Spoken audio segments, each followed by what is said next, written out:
After angry statements about Pakistan, the Afghan president seeks a new strategic relationship with India. How is this viewed in Islamabad? And what does it mean to the relationship between neighbors in an already volatile region? This is Inside Story.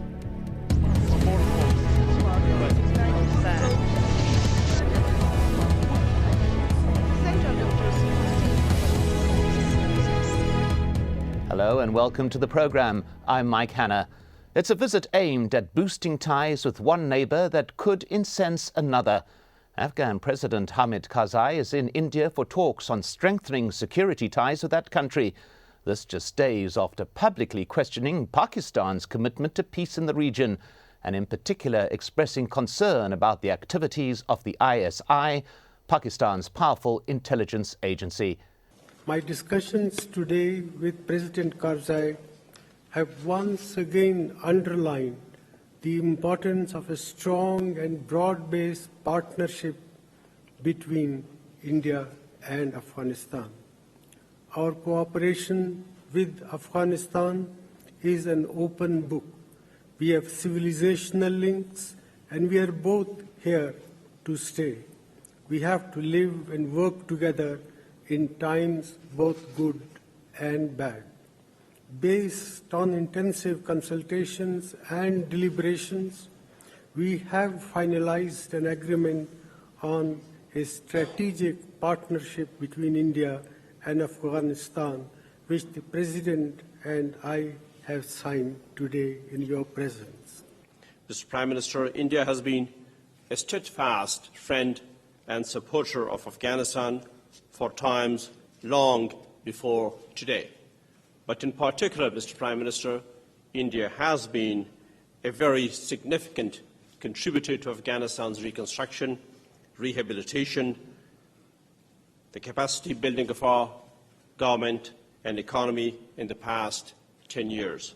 Mr. Prime Minister, the people of Afghanistan, especially the youth of our country, are very, very happy to have benefited from the nearly 2,000 scholarships that India has offered to the Afghan youth for the next 5 years that have been taking place in the past 2 years and to the next few years. Mr. Prime Minister, Afghanistan will hope that India will add to its contribution to the education of Afghan youth. For more on this, I'm joined by our guests. From New Delhi, Chintamani Mahapatra, Professor of International Politics at Jawaharlal Nehru University. And from Islamabad, Omar Waraich, correspondent for the UK's independent newspaper. Let's begin with Omar Waraich. The visit was planned a while back, yet it would appear that by making the remarks about Pakistan before leaving Afghanistan, President Karzai is sending some kind of a signal. Would you agree? I think that's certainly the case, Mike. What we've seen is President Karzai seeming to lose patience. He's having to deal with the fallout of the assassination of Professor Burhanuddin Rabbani, the chairman of the High Peace Council in Afghanistan. There's pressure on him from his partners there, from domestic forces, from people who are supportive of Mr. Rabbani's efforts, and the sharpest critics of Pakistan within that country. So it appears President Karzai has decided that Pakistan is, it's going to affect his bilateral relations with Pakistan, and perhaps he's better off pursuing stronger relationships elsewhere in the region. Chintamani Mahapatra, how is this being viewed in New Delhi? I think there is a natural bond between Indians and Afghans for centuries. Only for 5 years there was no relationship between the two countries. That was during the rule of the Taliban.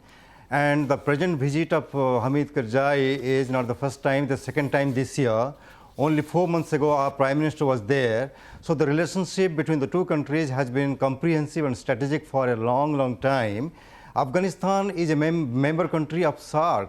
And Afghanistan is a struggling democracy, India is a prospering democracy, and India is trying to help Afghan nation building by investing more than about $2 billion.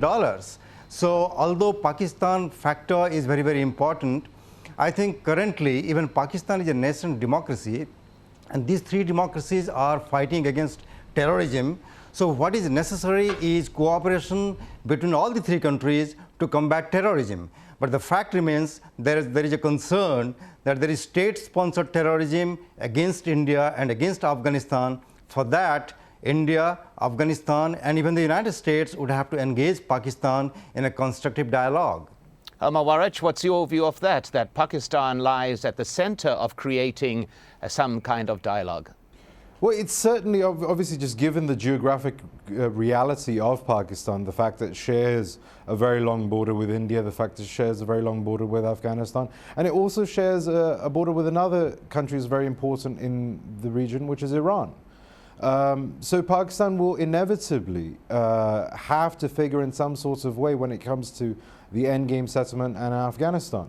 That's certainly the case. The sticking point for New Delhi, for Kabul, and for Washington seems to be, in recent weeks, allegations that Pakistan, either through its proxies, the names we've heard, when it came to the Kabul attacks, it was the Haqqani network. When it came to the assassination of Professor Rabbani, the allegation that came out of Kabul was that the Quetta Shura may have something to do with it. And in both cases, what we hear, and we also hear this from New Delhi when it comes to attacks that have happened, like the Mumbai massacre in 2008. What we hear from these three capitals is that the ISI has some sort of link to them, or in the worst scenario, that they've actually been actively complicit in these cases. That seems to be the sticking point for these countries when it comes to talking peace with Pakistan. Well, you mentioned there as well Professor Rabbani, Burhanuddin Rabbani, who was head of the High Peace Council in Afghanistan. Now, when he heard of Professor Rabbani's killing, the Afghan president immediately returned from New York, where he'd been attending the 66th session of the UN General Assembly. The Foreign Minister, Zalmay Rasool, spoke to the UN on his president's behalf, and afterwards I asked him whether he thought Afghanistan and Pakistan did indeed have an enemy in common or not. If anybody accepts or not, we have a common enemy. There is no doubt about it. And you cannot defeat it if we don't work together. That is the message that we are giving continuously to our neighbors in Pakistan. Afghanistan is fully committed to work with our neighbors in the region to fight. We are paying the highest price at the moment, and Pakistan starts to pay the price too. So it's not only in Afghan issues. But without the sincere, I mentioned to you, sincere cooperation and full trust, it will be very difficult to defeat it. And that's the message that you are giving to Pakistan, and we are ready to do it. Well, Chintamani Mahapatra, not a clear answer there about whether there is a common enemy shared, but you mentioned a little bit earlier that there is a common enemy between all three of these neighbors, which is the acts of violence that are occurring primarily at this stage within Afghanistan, but have happened in other areas as well. What do you believe lies at the root of this ongoing violence? You know, the main cause of the ongoing violence is not the entire Pakistani ruling establishment, but some elements from within the ISI and quite a few officers from the Pakistani army appear to be hands in gloves with some terrorist networks, which are killing Indians, Americans, and even Afghans. For a long time, India was complaining against cross-border terrorism. Today, Afghanistan complains against cross-border terrorism, and the common factor is Pakistan. So there are so many millions of innocent people in Pakistan. The government is a democratic government and struggling very hard to maintain the national economy. But the fact remains that there are evidences in Delhi, there are evidences collected by the United States, even the Afghanistan intelligence and Afghan government, that some elements of the Pakistani ruling elites are indeed supporting some networks which are creating problem. So until and unless those elements which are supportive of the terrorist network are brought to some kind of justice, either they are thrown out of jobs or they are contained, there will be no solution to the Afghan problem and the problem of terrorism. Well, the Pakistan government has categorically denied any involvement whatsoever in acts of violence in its neighbors. This must be pointed out. Omar Waraich, though, the accusations against the intelligence agency, the ISI, still continue to be made, most recently by the chairman of the US Joint Chiefs of Staff, who said, and I quote him, that Haqqani, the group that you mentioned a little bit earlier, is, and he said, a veritable arm of the ISI. Now, these are very serious accusations about the prime intelligence agency within Pakistan itself. Indeed, indeed. Well, what's happened since then is that US officials have come forward and said that Admiral Mullen may have been overstating the case, but they don't deny a link with the ISI, between the Haqqanis and the ISI. Indeed, Lieutenant General Ahmed Shuja Pasha, the head of the ISI, acknowledged a link with the Haqqani network, but said it was not with the militant group, but with the political group, something we haven't heard of, but he seems to make a distinction that perhaps others don't care so much for.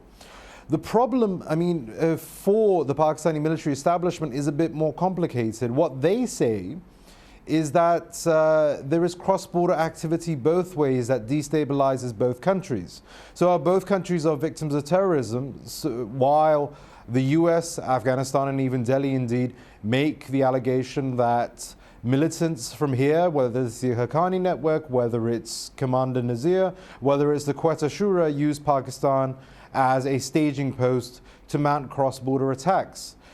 By the same token, what the Pakistan Army alleges is that the militants they ran out of the Swat area and other parts, other elements of the Pakistani Taliban have taken refuge on the Afghan side of the border, on the east bank of the Kuna River. They even allege that Afghan officials there, like the governor Kuna, are giving them sanctuary, and then they use these bases to mount cross-border attacks, some of which we've seen in Chitral and Dir and so on, with hundreds of people, 200 to 300 attackers coming across, mounting the violence and then retreating back. The Pakistanis also make a further allegation against the Indians that the consulates within Afghanistan or even in Zahedan on Iran are used to somehow destabilize Balochistan by supporting the insurgency there. Again, these are allegations. Either way, we haven't seen definitive proof of any of this, but this is actually part of the reason for this enduring instability between these countries, that there are these ritual allegations which are traded, and none of these issues have been resolved. They're very long-standing issues, all of this. Yes. And even though this year Islamabad established a bilateral with Afghanistan, had better relations with President Karzai, Yusuf Raza Gilani, the army chief, General Pasha of the ISI would go meet him, these issues still remain unresolved, and they seem to be sort of getting worse, if anything. Well, you mentioned that there are a series of historical issues that have existed between the countries in the region, but we are looking now at a relationship with India, a relationship with Pakistan on the part of Afghanistan, with the knowledge that Afghanistan has been very much, some have claimed, a playground for the interests of these two nations. Chintamani Mahapatra, this whole question of India's interest in Afghanistan, does it constitute a threat to Pakistan, as Pakistan would sometimes claim? I don't think so. India's investment in Afghanistan is for national reconstruction. The Indians are building roads and highways and parliament building and the hospitals and the educational institutions.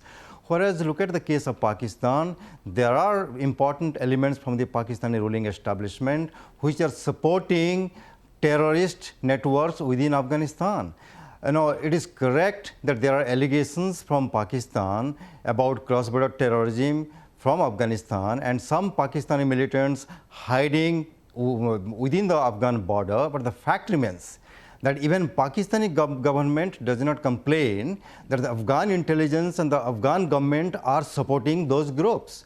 Whereas in case of Pakistan, Afghanistan, US, India have provided evidence after evidence to Pakistani state how there is a Pakistan connection to all these Haqqani, Lashkar-e-Taiba and other groups. Whereas Pakistan state seems to be in a state of denial, refusing every bit of evidence and saying this is not enough. And similar kind of things are not against Afghan government or government of India or against the US or NATO member countries. So that is why But I want to add another point. It's just not the US, Afghanistan, and India. Even recently, there was a bomb blast in Xinjiang, and China is considered to be all-weather friend of Pakistan. And such a news came when Pakistani ISI chief was visiting China. And after that, half a dozen delegations from Pakistan have visited China to convince the Chinese that we are not going to allow such a thing to happen again.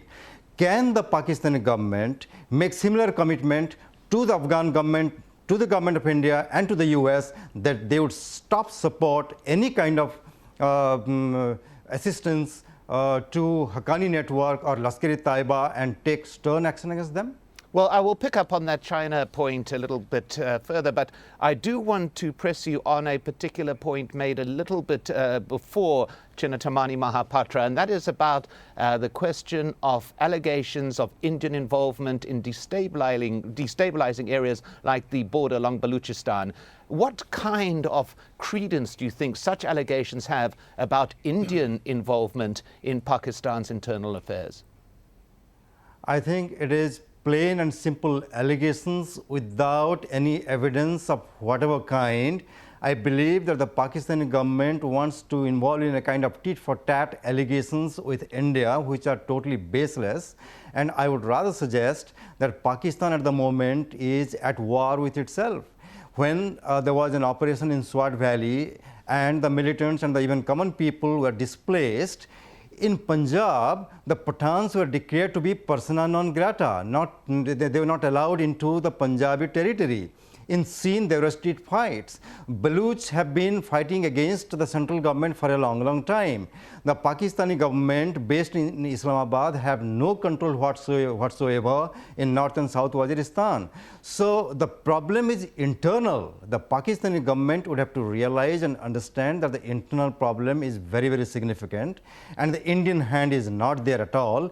It would be in the interest of India to see a stable Pakistan and stable Afghanistan, because at the moment the Indian economy is actually galloping in the backdrop of a global recession. We want a peaceful neighborhood so that our economy does well. We don't want to have any kind of conflict with Pakistan or Afghanistan.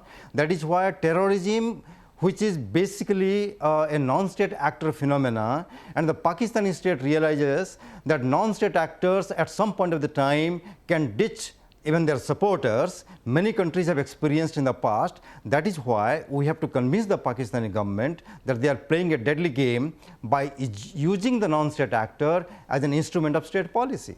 Well, Omar Waraich, there we had that position put about non-state actors getting involved, but I want to pick up on that issue of the great nations. China, in a way, is an elephant in this particular room, as we have mentioned, but so too is the United States, which has its own stake, having pledged to have its troops out by 2014. There are such great issues at stake here that go far beyond the relationship between these three countries. Would you agree?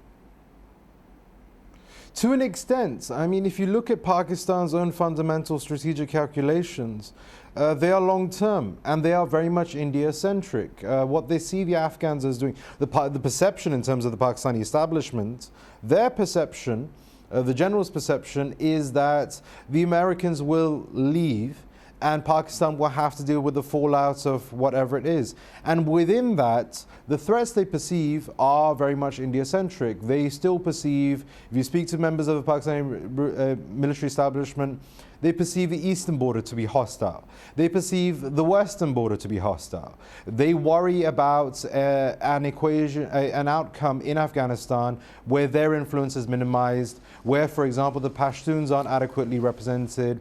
The Afghan National Army is bigger than they would like and is perhaps vulnerable to influence by India or others. They still don't have good relations with Tehran. I mean, Pakistan's main ally in the region was the Shah, Ahmad Raza Pahlavi. After he fell, Pakistan lost that major ally in the region, and so Tehran is seen as closer to Delhi. This is what one senior Pakistani politician described to me as a sort of a nutcracker effect. They feel being encircled on all sides and perhaps being squeezed as a result. That seems to be running Pakistan's calculations, where that's coloring Pakistan's strategic thinking on this. And these vulnerabilities, these perceived vulnerabilities, these fears, these considerations are what color Pakistan's thinking and make it difficult for it to adjust to what the US wants to do. This is the reason why the US has either not been able to pay them enough or alter the situation regionally enough for Pakistan to come on board completely. Well, Chintamani Mahapatra, returning to reference of Mike Mullen, the outgoing chairman of the Joint Chiefs of Staff, he has stated repeatedly in recent months that the key to resolving the crisis within the region as a whole lies in Kashmir.